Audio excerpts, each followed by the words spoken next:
Hello everyone, I am Akash Gaur. Welcome back to your Indian medical lecture. नया topic लेकर आया हूँ मैं, सेल जिसे कोशिका कहते हैं।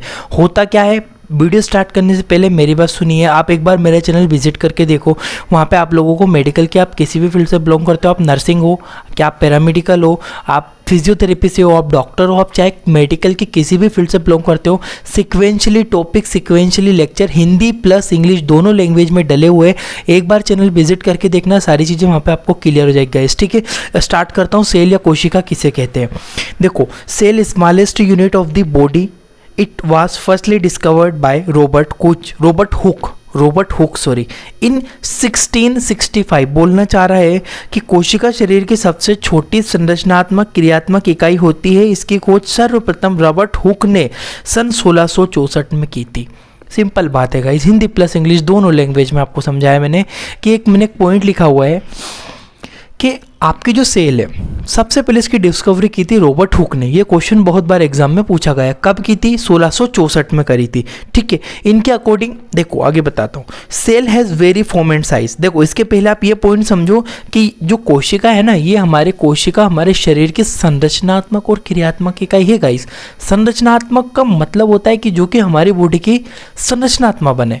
क्रियात्मक का मतलब होता है गाइस जो कि हमारी बॉडी की फंक्शंस करवाए। क्रियात्मक और संरचनात्मक, तो मैंने सिंपली बोला है कि मेरे बॉडी की संरचनात्मक और क्रियात्मक इकाई क्या होती है? सेल होती है गाइस। ठीक है, नेक्स्ट चीज, cell has very form and size. प्रत्येक, ये प्रियल नहीं, प्रत्येक, ये थोड़ा सा गलती हुई यहाँ पे। प्रत्येक कोशिका की आकार और आकृति अलग अलग हो सकती है। क्या मतलब हुआ? मेरे ब्रेन है, मेरी न्यूरॉन सेल है, उसकी कुछ और शेप होगा। मेरी हिपेटिक सेल है, उसका कुछ और शेप होगा, उसकी कुछ और साइज होगी। तो बोलना चाह रहा हूँ मैं कि मेरी बॉडी में अलग अलग कोशिकाओं का अलग अलग आकार आकृति होती है। ठीक है, दो प्रकार की कोशिकाएं पाई जाती है गाइस। कौन कौन सी दो प्रकार की सेल होती है? एक होती है आपकी प्रोकैरियोटिक सेल्स और एक होती है eukaryotic cell. As you can see in diagram, आप लोग डायग्राम में यहाँ पे देख पा रहे हो कि यूकैरियोटिक प्रोकैरियोटिक दोनों में क्या डिफरेंट है। देखो भैया, यूकैरियोटिक यूनिक सेल है हमारे अंदर, मनुष्यों के अंदर यूकैरियोटिक कोशिकाएं पाई जाती, जबकि प्रोकैरियोटिक जो कोशिकाएं होती है जो ये आपके बैक्टीरिया। ठीक है, प्रोकैरियोटिक मतलब प्रिमिटिव मतलब होता है गाइस कि पुरानी कोशिकाएं है। ठीक है, अभी नहीं है, ये बहुत पहले से बनी हुई प्रिमिटिव सेल से। क्लियर हुआ? तो ये आपका एक स्क्रीनशॉट ले लो आप लोग, बहुत इंपॉर्टेंट है। सबसे पहली चीज, इसकी रॉबर्ट हुक ने खोज करी थी, सन 1665 में करी थी गाइस। नेक्स्ट चीज मैंने बोला, प्रोकैरियोटिक यूकैरियोटिक होती है और अलग अलग कोशिकाओं के अलग अलग आकार और आकृति हो सकती है। स्क्रीनशॉट ले लो, मैं थोड़ा साइड से हो जाता हूँ। देखो गाइस, आप लोग यहाँ पे ऐसे स्क्रीनशॉट लेते रहोगे, आप लोग पॉज कर लेना वीडियो, जब मैं साइड हटूंगा तो आपको इंपॉर्टेंट चीज़ें यहीं से नोट्स आपको बनते जाएंगे। ठीक है, देखना नेक्स्ट चीज, स्ट्रक्चर ऑफ सेल। कोशिका का स्ट्रक्चर कैसा होता है भैया? न्यूक्लियस कोशिका के अंदर होता है। एक एक पूरा स्ट्रक्चर बताऊंगा गाइस क्या क्या होता है। पहली चीज, न्यूक्लियस कोशिका के अंदर होता है, न्यूक्लियोलस कोशिका के अंदर होता है, राइबोसोम्स कोशिका के अंदर होता है, एंडोप्लाज्मिक रेटिकुलम होता है। हिंदी प्लस इंग्लिश दोनों लैंग्वेज में समझ लेना भैया। गोल्जी बॉडी होती है, माइटोकॉन्ड्रिया होता है एंड लाइसोसोम होता है। ठीक है, और साइटोप्लाज्म होता है और साइटोप्लाज्मिक मेम्ब्रेन होती है। ठीक है, तो ये कुछ इंपॉर्टेंट कंपोनेंट है जिनको हम वन बाय वन एक एक करके हिंदी प्लस इंग्लिश दोनों लैंग्वेज में डिस्कस करेंगे। पहले न्यूक्लियस की बात करेंगे, न्यूक्लियोलस का डिस्कस। देखो, न्यूक्लियस का तो मैं पूरा सेपरेट अलग चैप्टर बनाऊंगा। डीएनए क्या होता है, आरएनए क्या होता है, स्ट्रक्चर क्या होता है, रेप्लिकेशन, वो एक अलग वीडियो बना दूंगा। सबसे पहले इसका स्क्रीनशॉट ले लो गाइस, फिर मैं आगे बढ़ूंगा। जल्दी से आप लोग स्क्रीनशॉट ले लो गाइस, सबको टाइम मिला है स्क्रीनशॉट का। जल्दी जल्दी गाइस आप लोग स्क्रीनशॉट ले लो, वीडियो रोक के आप स्क्रीनशॉट ले सकते हो। नेक्स्ट वीडियो पे नेक्स्ट आगे बढ़ता हूँ मैं। राइबोसोम सबसे पहले डिस्कस करूंगा गाइस। सेल का सबसे बहुत ही महत्वपूर्ण पार्ट होता है राइबोसोम। होता क्या guys? Ribosome formation done in cell nucleus, it is made by associated RNA sorry. Ribosome का निर्माण कोशिका के न्यूक्लियस में होता है और यह आरएनए और प्रोटीन के आपस में जुड़ने से बनता है। जो आपका राइबोसोम होता है ना गाइस, जो सेंटर में जो सेल होती है, पीछे डायग्राम बताता हूँ मैं आपको। ये जो सेल है ना गाइस, ये जो सेल, इसका जो न्यूक्लियस है यहाँ पे आपको जो राइबोसोम है ना, जो ये मैंने बताया, ये राइबोसोम आपका न्यूक्लियस के अंदर बनता है, सेल के न्यूक्लियस के अंदर बनता है गाइस। ठीक है, तो याद रखना, सेल के न्यूक्लियस के अंदर इसकी फॉर्मेशन होती है। नेक्स्ट चीज बढ़ता हूं मैं, this ribosome made up two subunit. देखो राइबोसोम के दो शरीर होते हैं, यानी कि दो भाग होते हैं। कौन कौन से भाग होते हैं? राइबोसोम दो भाग से बनता है, एक तो लार्ज सब यूनिट और एक स्मॉल सब यूनिट। आप बोलोगे सर थोड़ा अच्छे से समझाओ, थोड़ा क्लियर करो। देखो गाइस बताता हूँ मैं आपको, ठीक है। आप डायग्राम में यहाँ पे देख पा रहे होंगे एक चीज़, ये ऊपर वाला लार्ज सब यूनिट यानी कि बड़ा हिस्सा है। आप नीचे देख पा रहे होंगे गाइस, ये छोटा हिस्सा है, ठीक है, स्मॉल सब यूनिट है। तो ऊपर वाले को लार्ज, नीचे वाले को स्मॉल, ये जब दोनों आपस में ऐसे चिपक गए तो ये बन गया राइबोसोम। क्लियर हुआ आपको ये सारी चीज़ें कि भैया राइबोसोम क्या है? राइबोसोम सिंपली यहाँ पे बताया हुआ ऊपर की साइड पे देख रहे होंगे आप लोग कि लार्ज सब यूनिट और स्मॉल सब यूनिट है। लार्ज सब यूनिट बड़ा होता है, छोटा स्मॉल होता है, ये दोनों आपस में से चिपक जाते हैं तो क्या बनता है? हमारा राइबोसोम बनता है, ठीक है। लार्ज सब यूनिट इसका इंपॉर्टेंट पार्ट है। इस फिर से बता देता हूँ कि जो राइबोसोम होता है आरएनए और प्रोटीन के आपस में कॉम्बिनेशन से ये बनता है, इसकी फॉर्मेशन होती है गाइज। यहाँ पे नेक्स्ट चीज पे बढ़ता हूँ मैं, इसका स्क्रीनशॉट ले लो, सॉरी स्क्रीनशॉट ले लो जल्दी गाइज, जल्दी स्क्रीनशॉट ले लो प्लीज आप लोग।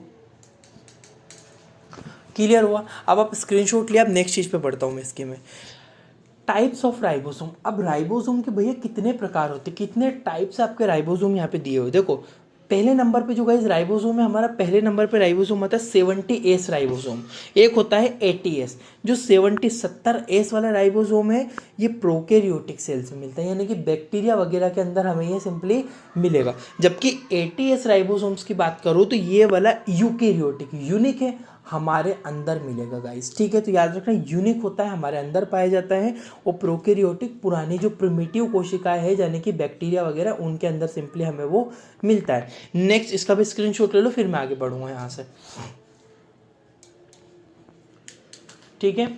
अब मैं आगे बढ़ता हूँ यहाँ से गाइस।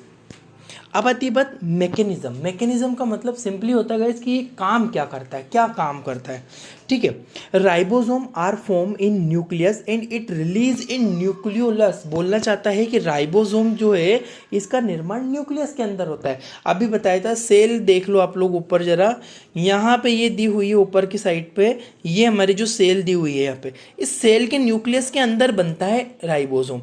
पर न्यूक्लियोलस जो कि न्यूक्लियस के बाहर होता है उसमें राइबोसोम को छोड़ दिया जाता है। राइबोसोम का निर्माण न्यूक्लियस में होता है और ये न्यूक्लियोलस के अंदर छोड़ दिया जाता है। नेक्स्ट चीज, mature ribosome attach with endoplasmic reticulum and it form a protein. अब क्या बोल रहा है कि जो राइबोसोम बना है ये जाकर बाहर, जो ये मेरी ऊपर दी हुई है, यहाँ पे सेल दी हुई है, इसके बाहर साइड पे ये वाला जो स्ट्रक्चर दिख रहा है ये राइबोसोम का है। तो ये राइबोसोम गाइस क्या करेगा, ये राइबोसोम है ना, ये राइबोसोम सिंपली जाके अटैच हो जाएगा इस एंडोप्लाज्मिक रेटिकुलम से, ठीक है। ये दिख भी रहा होगा आप लोग को ऊपर डायग्राम में, यहाँ पे छोटा छोटा ये जो इस यहाँ जो दिया है स्ट्रक्चर, ये राइबोसोम है, ठीक है, छोटे छोटे छोटे, जो कि हमारे एंडोप्लाज्मिक रेटिकुलम से। फिर से रिपीट कर देता हूँ लाइन, कि जो राइबोसोम होते हैं इनका निर्माण न्यूक्लियस के अंदर होता है, ये न्यूक्लियस के अंदर छोड़ दिए जाते हैं, और जब ये न्यूक्लियस के अंदर आते हैं तो वहीं से ये एंडोप्लाज्मिक रेटिकुलम के पास चले जाते हैं, वहां पे जाएंगे तो इनका मैच्योरेशन वहीं पर गाइस होता है। ये चीज़ बहुत इंपॉर्टेंट है, आप लोग ध्यान रखना। इसका भी स्क्रीनशॉट लो, फिर मैं आगे बढ़ूंगा यहाँ से जल्दी, ठीक है गाइस। इसका स्क्रीनशॉट लिया आप लोगों ने।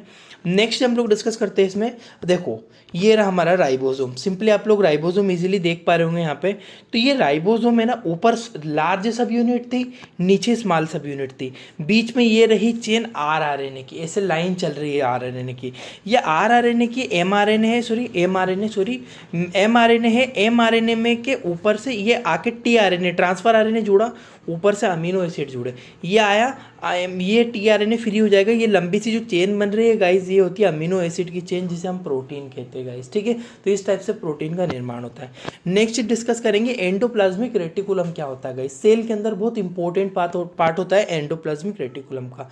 Endoplasmic reticulum is develop from the outer membrane of nucleus. बोलना है कि जो एंडोप्लाज्मिक रेटिकुलम होता है ना गाइस, ये न्यूक्लियस की बाहरी परत से मिलकर बना होता है। जो बाहरी, जो सेल के बाहरी जो स्ट्रक्चर होता है ना, उसके न्यूक्लियस की जो बाहरी जो स्ट्रक्चर है, वहाँ पे न्यूक्लियस के बाहरी स्ट्रक्चर से वो मिलकर बनता है वहाँ पे।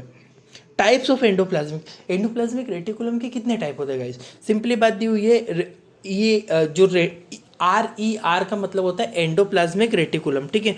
रफ एंडोप्लाज्मिक रेटिकुलम होता है RER, R का मतलब रफ एंडोप्लाज्मिक रेटिकुलम। SER का मतलब होता है गाइस स्मूथ एंडोप्लाज्मिक रेटिकुलम, ठीक है। तो दो प्रकार के एंडोप्लाज्मिक रेटिकुलम होते हैं, एक स्मूथ एक रफ। देखो रफ और स्मूथ में क्या अंतर है, ऊपर आप लोग यहाँ पे देख पा रहे होंगे कि यहाँ पे ना गाइस ये आपका ऊपर की साइड पे क्या अटैच है, ये दिख रहा है आपको, ये छोटे छोटे राइबोसोम में खुरदुरी जगह है, तो इसे रफ बोल दिया। अब जरा ये ट्यूब देखो, ये स्मूथ है, इसमें क्या किसी प्रकार का वो दिख रहा है हमें, नहीं, तो ये स्मूथ एंडोप्लाज्मिक। दो प्रकार के एंडोप्लाज्मिक रेटिकुलम होते हैं guys, smooth endoplasmic reticulum and rough endoplasmic reticulum. एक इसका स्क्रीनशॉट लो, फिर आगे बढ़ता हूँ।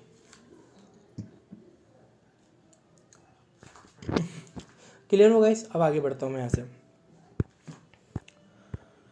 नेक्स्ट डिस्कस करेंगे रफ एंडोप्लाज्मिक रेटिकुलम क्या होता है। Rough endoplasmic reticulum also called granular endoplasmic reticulum because it is granule like structure of outer ribosome। Simple बोल रहा है कि जब रफ एंडोप्लाज्मिक रेटिकुलम में ग्रेन्यूल्स लाइक स्ट्रक्चर भी होता है तो इसलिए ग्रेन्यूलर एंडोप्लाज्मिक रेटिकुलम भी कहेंगे। क्यों कह रहे हैं, क्योंकि इसमें क्या है, ऊपर की साइड पे छोटे छोटे दाने दिख रहे, ग्रेन्यूल्स जैसे दिखाई देते हैं, इसलिए इसे ग्रेन्यूलर एंडोप्लाज्मिक रेटिकुलम भी हम कह सकते हैं। नेक्स्ट चीज आती है इसमें, एंडोप्लाज्मिक रेटिकुलम है 60S कैटेगरी राइबोसोम। कौन से कैटेगरी के होते हैं, 60S राइबोसोम कैटेगरी के होते हैं। एंडोप्लाज्मिक रेटिकुलम के पास 60S राइबोसोम होते हैं। ये करते क्या है, इन RER rough endoplasmic reticulum occurs the modification in packaging of protein. बोलना चाहता है रफ एंडोप्लाज्मिक रेटिकुलम जो है ना, उसके अंदर जो प्रोटीन की पैकेजिंग होती है। प्रोटीन कहाँ बनता है, अभी थोड़ी देर पहले बताया था मैंने आप लोग को कि प्रोटीन कहाँ बनेगा, सेल के अंदर ही बनेगा, बट रफ एंडोप्लाज्मिक जो आपका राइबोसोम है, राइबोसोम के अंदर फॉर्मेशन होती है गाइस उसके। क्लियर है, इसका एक स्क्रीनशॉट लो, फिर मैं आगे बढ़ूंगा यहाँ से। क्लियर हो आपको ये चीज़। नेक्स्ट डिस्कस करते हैं हम लोग स्मूथ एंडोप्लाज्मिक। अब इसे स्मूथ क्यों कह रहे हैं guys, smooth endoplasmic reticulum its surface is very smooth so it is called smooth endoplasmic. इसकी जो सरफेस है, सतह होती है, बहुत स्मूथ होती है, इसीलिए मैं इसे स्मूथ एंडोप्लाज्मिक रेटिकुलम के नाम से बुला रहा हूँ, ठीक है। इसकी सतह राइबोसोम ना होने की वजह से इसकी सतह बहुत ही ज़्यादा स्मूथ होती है, इसीलिए स्मूथ एंडोप्लाज्मिक रेटिकुलम कहते हैं। ये ट्यूब जो दिख रहा है आपको, कोई राइबोसोम नहीं है ऊपर, तो स्मूथ एंडोप्लाज्मिक रेटिकुलम बोल दिया मैंने उसको, ठीक है। नेक्स्ट चीज, inside of smooth endoplasmic reticulum present vesicle. Vesicle क्या होती है गाइस, देखो राइबोसोम है ना, राइबोसोम थोड़ा मॉडिफाई हो जाता है तो उसे वेसाइकल कहने लगते हैं हम लोग, ठीक है।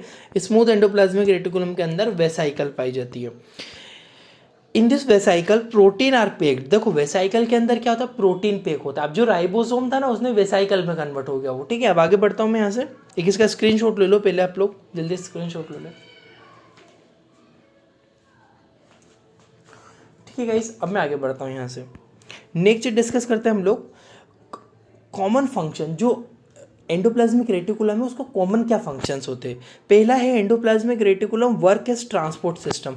गाइस बोल रहा है एंडोप्लाज्मिक रेटिकुलम ट्रांसपोर्ट सिस्टम की तरह काम करता है। ट्रांसपोर्ट सिस्टम का क्या मतलब हो रहा है गाइस, सिंपली ये प्रोटीन को ट्रांसफर करेगा। नेक्स्ट चीज मैंने बोली इसमें, it also help to formation of protein, या प्रोटीन बनने में भी मदद करता है, ठीक है। नेक्स्ट चीज बोला है, it release the calcium ion during the muscle contraction. जब मसल हमारी कॉन्ट्रैक्ट होती है, सेल जब कॉन्ट्रैक्ट होती है, तो ये क्या बनाता है गाइस, ये सिंपली बनाता है कैल्शियम आयन को रिलीज करता है वहाँ पे, ठीक है। इसका भी एक स्क्रीनशॉट ले लो कि रफ एंडोप्लाज्मिक के कॉमन एंडोप्लाज्मिक रेटिकुलम के क्या क्या यहाँ पे फंक्शंस हो रहे गाइस, इसके स्क्रीनशॉट लो जल्दी। आई होप कि आपको गाइज ये इतनी चीज़ें यहाँ पे समझ में आई होगी। अब मैं यहाँ से आगे बढ़ता हूँ गाइज, ठीक है। इसमें सिंपली हम लोग और नेक्स्ट चीज़ डिस्कस करते हैं। गोल्जी बॉडी होती है, गोल्जी बॉडी क्या होती है और क्या करती है गोल्जी बॉडी, जरा समझो। यहाँ पे Golgi body is just attach to this endoplasmic reticulum. जो गोल्जी बॉडी होती है ना गाइस, एंडोप्लाज्मिक रेटिकुलम के साथ में ही जुड़ी हुई रहती है। यह गोल्जी बॉडी एंडोप्लाज्मिक रेटिकुलम के साथ जुड़ी रहती है ऊपर वाले हिस्से से। Golgi body take vesicle and modify and package the protein. बोलना है कि जो गोल्जी बॉडी होती है, जो रफ अभी पीछे स्मूथ एंडोप्लाज्मिक रेटिकुलम पड़ा था, उससे क्या करेगी, सिंपली कैच कर लेगी किसको, वेसाइकल वेसाइकल को ले लेगी और अपने अंदर पैकेजिंग करती है, अपने अंदर एंगल कर लेती है, उसको पैकेजिंग करती है। प्रोटीन को शुगर से जोड़ के ग्लाइकोप्रोटीन बना देती है, प्रोटीन को लिपिड से जोड़कर लिपोप्रोटीन बना देती है। ये कौन फॉर्मेशन करती है गाइज? यहाँ पे सिंपली हमारी गोल्जी बॉडी है वही हमारे यहाँ पे फॉर्मेशन करेगी। नेक्स्ट चीज़ मैंने इसमें इसका भी एक स्क्रीनशॉट लो आप लोग गोल्जी बॉडी का, फिर आगे बढ़ता हूँ।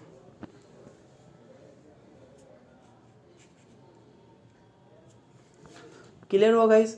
अब मैं आगे बढ़ता हूँ यहाँ से।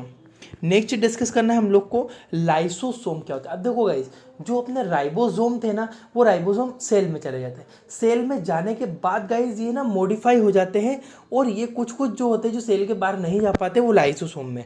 लाइसोसोम को हम सुसाइडल बैग ऑफ सेल भी कहते हैं, आत्महत्या की थैली, कोशिका के आत्महत्या की थैली भी कहते हैं। Lysosome are spherical shape like structure, it is develop from the vesicle. ये इसका डेवलपमेंट गाइज वेसाइकल के अंदर ही होता है, इसका डेवलपमेंट वेसाइकल के अंदर होता है। Lysosome are produce many digestive enzyme. देखो लाइसोसोम जो होता है ना, बहुत सारे डाइजेस्टिव एंजाइम्स को बनाता है और ये डाइजेस्टिव एंजाइम क्या करते हैं, हमारी जब सेल खत्म होती है तब उसको डाइजेस्ट कर जाते हैं। एक इसका स्क्रीनशॉट ले लो, फिर आगे बढ़ता हूँ। क्लियर हुआ गाइस? न्यूक्लियस, इसके अंदर लाइसोसोम के अंदर डाइजेस्टिव एंजाइम बताया, न्यूक्लियस होता है गाइस यहाँ पे, और फॉस्फेट होता है, लाइपेज होता है, प्रोटीएज होता है और ग्लाइकोसाइडेज होता है। ये कुछ प्रोटीन होते हैं जो कि डाइजेस्टिव एंजाइम होते हैं, इनका निर्माण लाइसोसोम के अंदर ही होता है। नेक्स्ट चीज, ठीक है, अब हम लोग डिस्कस करेंगे सबसे इंपॉर्टेंट पार्ट माइटोकॉन्ड्रिया, जिसे हम कोशिका का ऊर्जा गृह या पावर हाउस ऑफ सेल भी कहते हैं। Mitochondria is produce energy source also called powerhouse of cell, इसीलिए इसे एनर्जी प्रोड्यूस करता है माइटोकॉन्ड्रिया। लिखा हुआ माइटोकॉन्ड्रिया सिंपली ऊर्जा को उत्पन्न करता है, इसीलिए इसे कोशिका का ऊर्जा गृह भी कहा जाता है गाइस, ठीक है। नेक्स्ट चीज, माइटोकॉन्ड्रिया हैज 2 लेयर। जो माइटोकॉन्ड्रिया होता है ना, इसके पास 2 लेयर होती है। कौन कौन सी लेयर होती है? माइटोकॉन्ड्रिया में 2 परतें पाई जाती है, एक होती है लिपिड बाइलेयर, दूसरी होती है फोल्डेड क्रस्टी। डायग्राम आप ऊपर देख सकते हो कि ये ऊपर बाहरी वाली जो लेयर है ना गाइस, ये लिपिड बाइलेयर है, और जो अंदर ये जो ऐसा मुड़ा हुआ स्ट्रक्चर है ना, ये क्रिस्टी के नाम से जानते हैं। क्रिस्टी मतलब ऐसा ऐसे घुमावदार स्ट्रक्चर है उसमें। एक इसका स्क्रीनशॉट ले लो जल्दी से गाइज। अब मैं डिस्कस करूंगा इस वीडियो के बाद में, मैं आपको बताने वाला हूँ मियोसिस क्या होता है, माइटोसिस क्या होता है, यानी कि सेल डिवीजन। इस वीडियो को लाइक करो तो मैं नेक्स्ट वीडियो अभी डाल दूंगा, जल्दी वीडियो आ जाएगी, आपको मियोसिस, माइटोसिस, सेल डिवीजन वगैरह समझाऊंगा, सारी चीज़ें एक्सप्लेन करूंगा। थैंक यू फॉर वॉचिंग, आपका अपना इंडियन मेडिकल लेक्चर।